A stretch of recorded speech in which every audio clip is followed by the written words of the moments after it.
So the function of our feet will have a significant influence on the loads that we experience in our knees, especially while we're walking, running, jumping, and also the strength and mobility and the overall capacity in our knees will have an influence on what kind of movement options we can explore with our foot training. So there's a relationship there, and in this routine we'll be going through some exercises and drills that help you train the foot function and your knee function at the same time. So it'll be 5-minute routine. You can do the routine as many times as you like, 1 minute per exercise.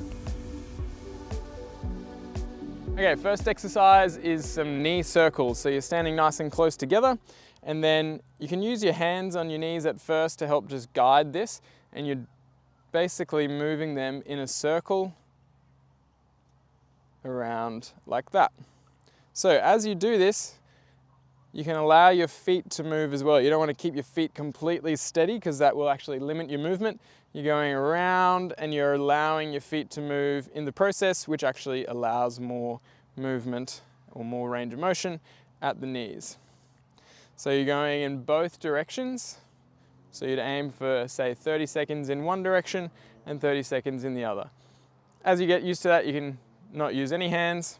You can make that into a bit of a dance move if you like. But you get the idea. If your range of motion is more like this at first, that's fine. Whatever you're comfortable with, over time you build that up, and you do that one for 1 minute. Next one, we're going onto the ground. You'll be kneeling on the ground, so if you need a cushion or a couple of cushions on your knees, that's a good idea. And then you've got your toes up in extension, as you can see, so not tucked, starting with toes up, and then we're just sitting back. So sitting our bottom back onto our heels, or as far as you can. So that might just be like that, and then you go back up. At first, as you improve your range of motion, you just go further and further, and if you need more challenge, then you could even lean back a little bit like that at the end of your range. So you can do it with toes up, or you can do it with toes down, especially if the toe extension is your main limiting factor there. But same thing, kneeling down, this will tend to give you more, it'll be easier to get more range through your knees with this. And likewise, you could lean back here, or you could even lift up like that, which gives you more of a stretch through your ankle and the top of your foot. From here, we're just putting, next exercise, we're putting one leg forward. We'll come back to toes tucked so that you're going into extension.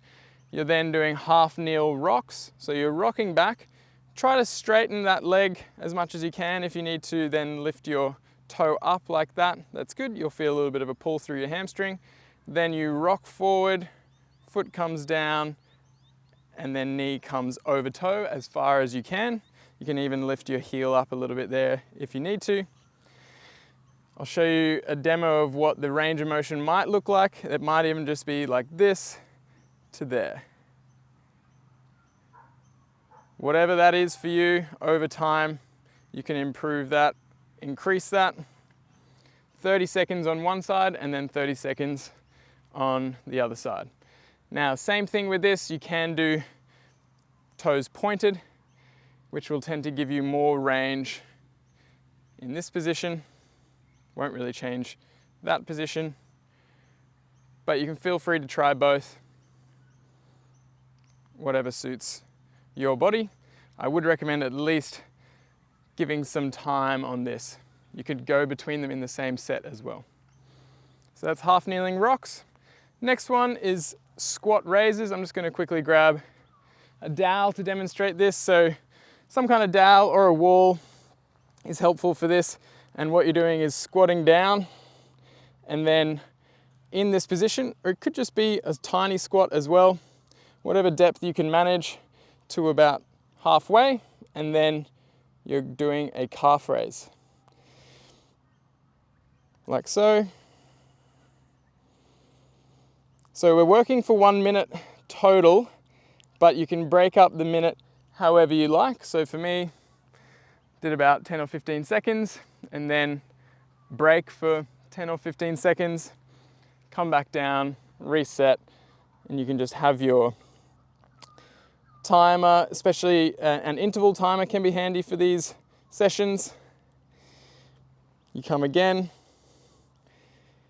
squat raises. You'll notice obviously you're feeling that in the calf, but it's also a nice isometric hold for your quads down there.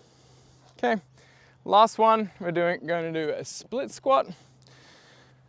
So very similar to a lunge, one leg forward, one leg back, and then you're lunging down like this.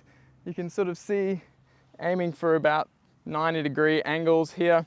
There are different ways to do that lunge or split squat, but for this exercise, we'll do it 90-90-ish, like that.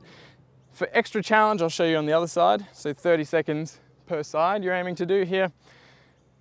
For extra challenge, you can lift the heel off the ground of the front foot into a heel hover, and that will just add a bit more of a challenge through the ankle and calf and put a bit more load through the forefoot. Nice, slow, controlled repetitions. You're getting strength through here. You're getting flexibility, mobility through the back leg, and control and balance through both. So 30 seconds each side. That's the full 5-minute routine. If you want more, just go through it again, or you can explore any of our other routines on our channel. We've got foot and ankle, foot and hip, and we have more coming out week by week. So if you're getting value out of these, please like and subscribe and stay tuned.